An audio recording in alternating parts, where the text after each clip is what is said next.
तर नमस्कार मित्रांनो, आज आपण गालिब शेख यांची थोडक्यात मुलाखत घेणार आहोत. कारण की ते नुकतेच NIS कोच म्हणजे NIS ची ट्रेनिंग पूर्ण करून आले आहेत. तर गालिब शेख यांचा आपण परिचय थोडक्यात घेणार आहोत. तर तुमचं पूर्ण नाव सांगा. माझं शेख गालिब शेख जलील. आणि तुम्ही आता नुकतंच प्रशिक्षण करून आला, तर प्रशिक्षण कुठे झालं तुमचं NIS चं? सर आमचं हे प्रशिक्षण बँगलोर या ठिकाणी होतं. Bangalore Sai authority of India. आता तुम्ही जे प्रशिक्षण करून आलात NIS चं, तर त्यासाठी पात्रता काय होती? म्हणजे राष्ट्रीय खेळाडू कोणत्या स्तरावर असणं गरजेचं आहे समजा? ते म्हणजे शॉर्ट NIS होतं, त्याला तुम्ही म्हणजे नॅशनल किंवा राज्यस्तरीयवर खेळलेलं पाहिजे होते. आणि क्वालिफिकेशन तुमचं 12th कम्प्लीट पाहिजे होते. बरोबर. आणि तुम्ही कबड्डी कधीपासून खेळतात? तुमची जर्नी समजा थोडक्यात. मी बघा कबड्डी मी 5वी-6वी पासून स्टार्ट केली. तर मी आता पण कबड्डी खेळतो. पण माझं म्हणजे कबड्डी सोबत मला इच्छा होती की मी कोचिंग पण करावं, त्यामुळे मी जरा NIS करून घेतलं. बरं, तुम्ही NIS करून आलात, तुमचं बँगलोर येथे साई NIS झालं, तर तुमचं तिथलं दिनचर्या कशी होती? सकाळी तुम्ही समजा किती वाजता तुम्हाला बोलवायचे, काय काय व्हायचं तुमचं तिथं? तर आम्हाला तिथे समजा सकाळी 5ला उठायला लागायचं नॉर्मली. आपण जे दररोज शेड्यूल असतो तोच.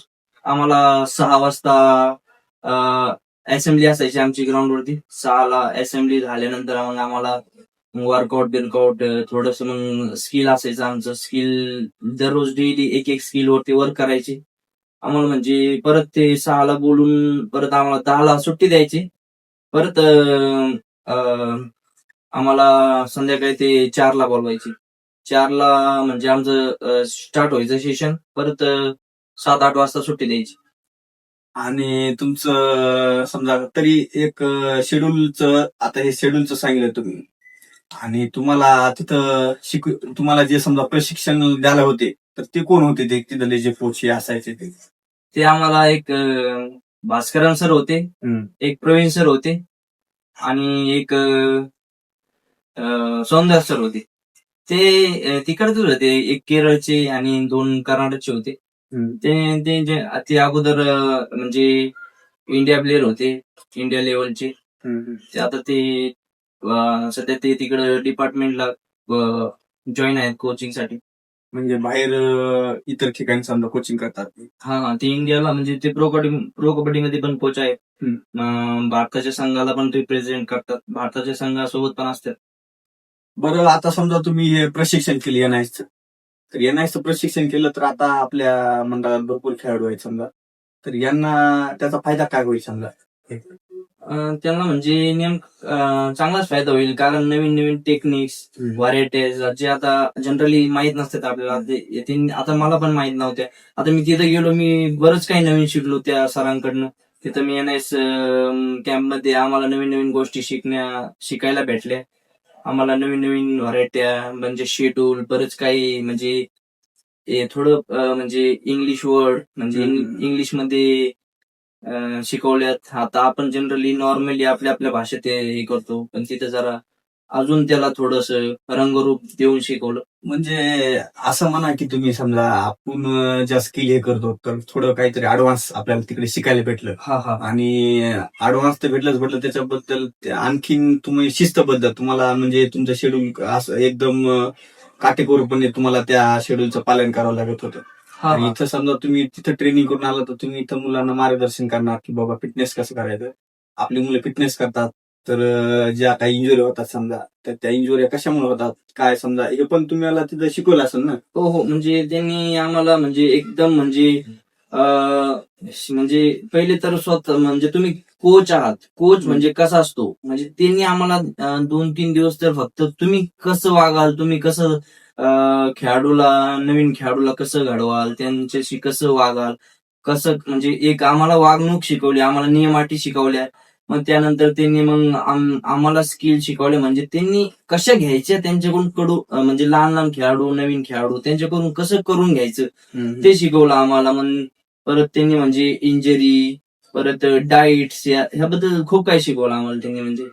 म्हणजे नवीन असं इंजुरी होती त्यासाठी म्हणजे प्राथमिकता तुम्ही काय करणार तिथल्या तिथं. आता तुम्ही डॉक्टरकडे जाणार ते तर आहेच, पण तुम्ही त्या जागेवर प्राथमिक काय म्हणजे ते काय त्याच्यावर म्हणजे प्राथमिक उपचार समजा कसा उपचार करणार. कसा तुम्हाला करणार? समजा एखाद्या खेळाडूला आता इंजुरी झाली तर त्याच्याबद्दल तुम्हाला ती माहिती दिलेली असते हा. की बाबा अशी अशी जखम झाली तर तुम्ही हे करा. आणि जखम होण्याच्या अगोदर किंवा एखादी इंजुरी होण्याच्या अगोदर तुम्ही मुलांना मार्गदर्शन करू शकतात की बाबा हे फिटनेस केल्यावर तुम्ही अशी स्ट्रेचिंग करा, ह्या वर्कआउटमुळे हे फायदा होत आहे. म्हणजे आपल्या ग्रामीण भागातले खेळाडू कसं असतंय की एखादा समजा व्यायाम करायला लागले की सारखं सारखं तेच करणार, मग एखाद्या लिगामेंट्सला प्रॉब्लेम येणार, एखादी लिगामेंट्स ऑपरेशन होणार, मग ते खेळाडू समजा तिथंच स्टॉप होते. तर तुम्हाला फायदा हे होणार की तुम्ही समजा एनएस करून तुम्हाला फायदा हे झाला तिथं की तुम्हाला फिटनेस बद्दल तर माहिती समजा झालीच, पण तुम्ही तुमच्या इंजुरी जी होती ते इंजुरी कशी होणार नाही याच्याबद्दल तुम्हाला समजा तिथं भरपूर मोलाचं मार्गदर्शन भेटलं. हो, त्यांनी म्हणजे आम्हाला काय सांगितलं की म्हणजे तुम्हाला म्हणजे इथवर सांगितलं आम्हाला की त्यांनी म्हणजे कुठलं फिटनेस करावं लागेल, कुठलं म्हणजे कुठल्या इंजुरीसाठी कुठलं वर्कआउट. म्हणजे त्यांनी आम्हाला अशा काही यंत्रणा सुद्धा दाखवल्या ऍडव्हान्स लेवलच्या, की त्या यंत्रणा तुमच्या कुठल्या लेग मध्ये, कुठल्या हँड मध्ये, कुठल्या थाई म्हणजे तुम्हाला इंजुरी होऊ शकते भविष्यात, ते सुद्धा आम्हाला त्यांनी दाखवलं तिथं. की तुम्हाला आता ही यंत्रणा त्यांनी आपल्यावर टेस्ट केली तर तुम्हाला ह्याच्यातून कळून जाईल की तुमचं कुठला पार्ट वीक आहे, कुठल्या पार्टला तुम्हाला इंजुरी होऊ शकते, तुम्हाला ह्याच्यावर म्हणजे कुठलं वर्कआउट करावं लागेल. मग ते आपल्याला वर्कआउट सांगणार, मग आपल्याकडून करून घेणार. परत तिथं फिजिओ त्यांनी सगळं म्हणजे फिजिओ सांगितलं, ते स्ट्रेंथ अँड कंडिशनिंग होती, ते फिटनेस त्यांनी म्हणजे मसाज वगैरे नाही का तुम्ही म्हणजे रिकव्हरी फास्ट आहे, परत आयसिंग म्हणजे सगळं त्यांनी म्हणजे एकदम शेड्यूल होता, शेड्यूलनुसार सांगितलं की तुम्हाला पहिले तर ती इंजुरी पण तुम्हाला चेक करायला लागेल, कुठली इंजुरी होऊ शकते, कुठला म्हणजे तुमच्या कुठल्या पार्ट मध्ये तुम्ही कमजोर आहे, वीक आहे, तुम्ही त्यावर मग फिटनेस करा, मग त्याच्यावर तुम्ही रिकव्हरी करा. म्हणजे सगळं एकदम सविस्तर शिकवलं त्यांनी आम्हाला. म्हणजे तुम्ही एनआयएस करून समजा तुमचा स्वतःचा तर फायदा होणार, पण जे भविष्यात जे तुम्ही ज्यांना समजा खेळाडूंना मार्गदर्शन करणार, आता समजा इथं मी लहान मुलापासून सिनियर मुलं आहेत, तर त्यांना पण बराच फायदा होणार. कारण की कसं असते, आपण काम करीत असतो पण आपल्याला ती योग्य दिशा माहित नसती की हे केल्यानं काय होणार. की बाबा तुम्हाला जर मार्गदर्शन भेटलं तर भविष्यात तुम्ही चांगले खेळाडू घडू, तुमच्या चॅनल आता चांगले खेळाडू घडणार, कारण की तुम्ही तिथं प्रशिक्षण केलंय आणि तुम्हाला त्याचा फायदा सुद्धा भरपूर होणार. तर मित्रांनो लक्षात असू द्या, हे आहेत गालिब शेख यांनी नुकतंच एनआयएस प्रशिक्षण पूर्ण केले. तर तुम्हाला आमची एक छोटीशी मुलाखत आवडली असली तर तुम्ही आमच्या चॅनलला नक्कीच सबस्क्राईब करा, लाईक करा. आणि गालिब शेख यांचं सुद्धा मनापासून आभार, धन्यवाद.